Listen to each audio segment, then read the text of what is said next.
السلام عليكم ورحمة الله وبركاته. أعزائي متابعين ومشاهدين قناة دايما عامر، أهلا ومرحبا بكم في فيديو جديد من فيديوهات قناة دايما عامر. النهاردة جاي أعرف حضراتكم إزاي نخزن الفول الأخضر. الفول الأخضر طبعا هو من النباتات الموسمية اللي بترتبط بفصل الشتاء.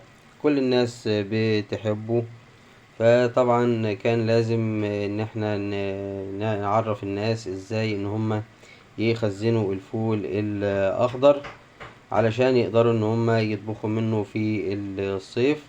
معايا هنا الفول الاخضر فصصته زي ما حضراتكم شايفين كده، زي ما بنفصص البسلة زي ما حضراتكم شايفين كده.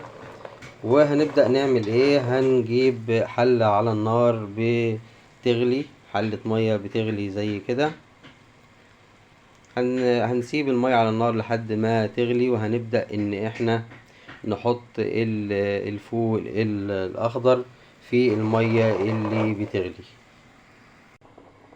كده. انا حطيت الفول في المية السخنة اهيت اللي كانت بتغلي. طبعا المية هديت دلوقتي، هستنى على ما تهدر هدرتين كده بالظبط.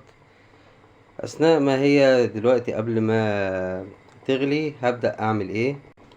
هبدأ ان انا هجيب معايا ليمون. ده ليمون انا مفرزه في الفريزر، ده يعني مقدار ليمونة معصورة او ليمونة ونص. هحطها زي كده. الليمونة دي طبعا بتخلي يعني زي مادة حافظة للفول.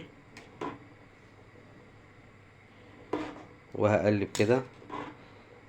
لازم طبعا افضل اقلب علشان ما يبقاش فيه الفول على الوش مش يعني طايل المية كويس اللي هي بتغلي، فيستوي الفول اللي تحت والفول اللي فوق مش يستوي. هبدأ ان انا اقلب زي ما حضراتكم شايفين كده.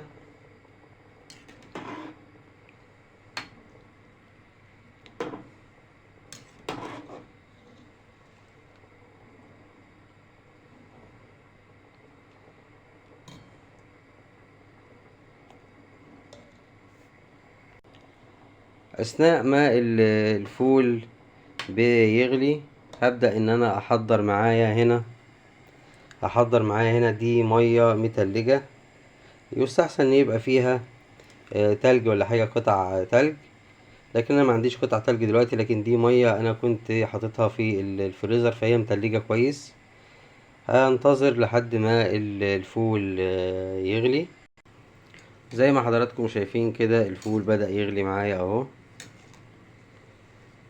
انا مش محتاج ان هو يفضل كتير كده علشان انا مش عايزه يدخل في تسوية.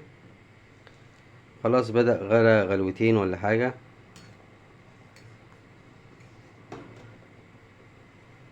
هبدأ ان انا اطفي عليه. دي المية الساقعة.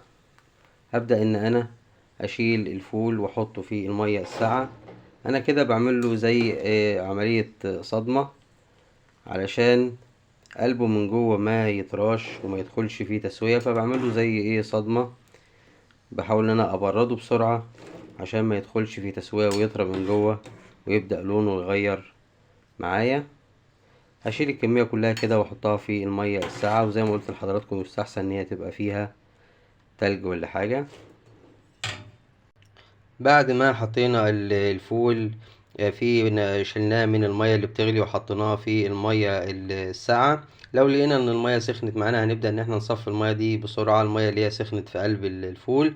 ونبدأ ان احنا نحط الفول في مصفى زي ما حضراتكم شايفين كده، ونشغل عليها المية عشان نكمل الصدمة بالمية الساقعة للفول، علشان ان احنا نبطل تسويته بسرعة ونوقف التسوية فيبدأ يفضل اخضر من جواه وما يبقاش مستوي معايا ويتهري معايا في التخزين. وزي ما حضراتكم شايفين كده هبدأ ان انا اعبي الفول بتاعي في اكياس التخزين، وهبدأ ان انا افرغ الهواء من الاكياس بحيث ان هي ما يبقاش فيها هواء، عشان الهواء هو اللي بيساعد على نشاط البكتيريا وتلف اي من المنتجات اللي هي بتتخزن معاكي. في نهاية الفيديو، لو اتمنى لو عجبك الفيديو او عجبك الفيديو او عجب حضراتكم الفيديو، انك تشترك في القناة علشان وتفعل زر الجرس عشان يوصلك مننا كل جديد، واضغط لايك عشان الفائدة تعم والفيديو يوصل لأكبر قدر ممكن من الناس. والسلام عليكم ورحمة الله وبركاته.